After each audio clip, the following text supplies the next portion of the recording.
اللہ اور اللہ کے رسول کی رضا کے لیے فرمایا الذین هم فی صلاتهم خاشعون، وہ ایسے اللہ کے ڈر سے نماز پڑھتا ہے کہ میں اللہ کے سامنے کھڑا ہوں، اس میں ذرا برابر کوئی کمی کوتاہی نہیں ہوتی۔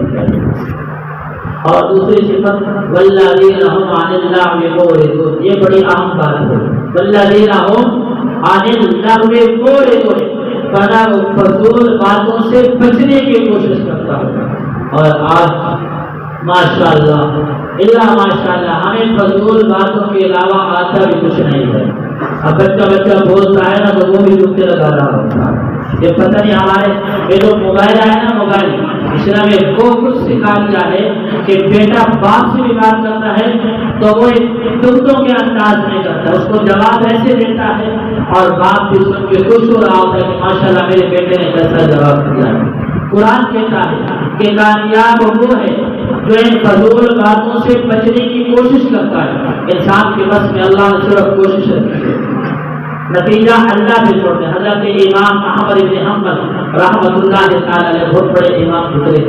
اور بڑی سختیوں کا مقابلہ کیا، ایک دن کے اندر 500 کوڑے لگتے تھے۔ وہ کہتے ہیں گھوڑے کو ایک کوڑا لگ جاتا وہ گھوڑا بھی برداشت نہ کرتا، لیکن امام احمد بن حنبل کو 500 کوڑے ایک دن کے اندر لگتے تھے اور یہ ہاتھ میں فقط کے سامنے کھڑے ہو گئے تھے۔ کہتے ہیں میرے حق بات کہنے ہی کہنی، اب قرآن کا معاملہ تو وہ ہماری سمجھ میں آنے والا نہیں ہے، وہ علماء کا مسئلہ ہے۔ تو آپ نے فتویٰ دیا اور اپنے فتوے پہ ڈٹ گئے، جب ڈٹے تو ہاتھ میں فقط کے سامنے ڈٹ جانا یہ بڑا مشکل کام ہوتا ہے۔ اب 500 کوڑے روزانہ لگتے ہیں، آپ ڈٹ گئے، جیل کے اندر بند ہے، جمعے کا وقت ہوتا، جمعے کی اذان ہوتی، آپ وضو کرتے دروازے پہ تشریف لے جاتے ہیں اور جیل کا دربان ہوتا ہے، چوکیدار ہوتا ہے، وہ آپ کو واپس کر دیتا کہ آپ قیدی ہیں، جیل سے باہر نہیں جا سکتے۔ تو کسی نے سوال کیا حضرت آپ باہر جا نہیں سکتے، آپ کو پتہ نہیں کہ آپ قید ہیں، پھر آپ ہر جمعے کو یہی کرتے ہو کہ آپ وضو کرتے ہیں، دروازے تک جاتے ہیں، آپ کو پتہ ہے کہ چوکیدار نے مجھے دروازے سے باہر نہیں جانے دے گا۔ کہتے ہیں میرے اختیار میں اتنا ہی ہے، میرے اختیار میں اللہ نے اتنا ہی رکھا ہے، میں تو کوشش کرتا ہوں نا دروازے تک جاتا ہوں، یہ میرے اختیار میں ہے، میں جا سکتا ہوں، اب دروازے سے باہر نکلنا یہ میرے اختیار میں نہیں ہے۔ تو میں ہر جمعے کو کوشش کرتا ہوں، یہ میرے اختیار میں ہے، یہ تو میں کر سکتا ہوں نا، وضو کر سکتا ہوں، دروازے تک میں جا سکتا ہوں، میں چلا جاتا ہوں، اب دروازے سے باہر نکلنا یہ میرے اختیار میں نہیں ہے، تو یہ میں اس کی کوشش بھی نہیں کرتا، جہاں تک میرے اختیار میں میں کوشش کرتا ہوں۔ تو اللہ نے انسان کے بس میں کوشش رکھی کہ تو نے کوشش کرنی ہے، نتیجہ اللہ پہ چھوڑنا ہے، اس کا صلہ اللہ تعالیٰ آپ کو عطا فرمائے اور بہتر عطا فرمائیں گے۔ آپ مومن کی اپنے صفات پڑھیں، کامیاب مومن کون ہے؟ تو قد افلح المؤمنون، پہلی صفت کیا ہے؟ الذین هم فی صلاتهم خاشعون، کہ وہ نماز پڑھتا ہے اور ایسے پڑھتا ہے اس کا دل و دماغ اللہ اور اللہ کے رسول کے علاوہ بالکل خالص ہوتا ہے، دنیا میں آپ کی آج کا دل خالی ہوگا، صرف اللہ اور اللہ کے رسول کی ذات کے دل و دماغ میں ہوتی ہے۔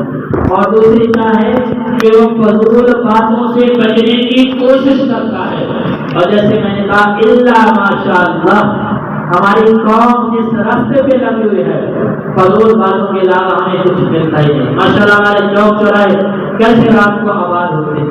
وہ دینا آدھی آدھی رات تک ہم کیا کر رہے ہوتے، چوک اور چوراہوں میں کھڑے ہوتے باتیں کر رہے ہوتے ہیں، ہم فلمیں اور ڈرامے دیکھ رہے ہوتے ہیں، اور فلموں اور ڈراموں میں فضول باتوں کے علاوہ ہوتا کیا ہے؟ آپ نیٹ کھولیں، علماء کے بیانات کو دیکھ رہے ہیں، کتنے لوگوں نے دیکھا ہے،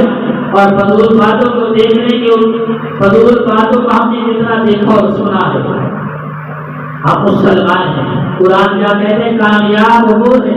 جو فضول باتوں سے والذین هم عن اللغو معرضون، فضول باتوں سے بچنے کی کوشش کرتا ہے۔ امام الانبیاء صلی اللہ علیہ وسلم آپ کی ساری زندگی 63 سالہ زندگی ہے، کتنی؟ 63 سالہ زندگی ہے۔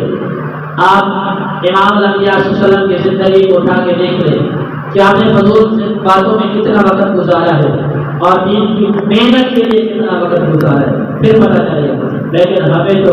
امام الانبیاء صلی اللہ علیہ وسلم کی زندگی کے چند ایک پہلو کا، وہ جو ہر سال ہم سنتے ہیں ربیع الاول شریف میں ماشاءاللہ ہم سے سچا کے رسول کوئی نہیں ہوتا، اور پھر سارا سال ہمیں پتہ ہی نہیں ہوتا، نماز کا بھی پتہ نہیں ہوتا۔ عائشہ صدیقہ رضی اللہ تعالی عنہا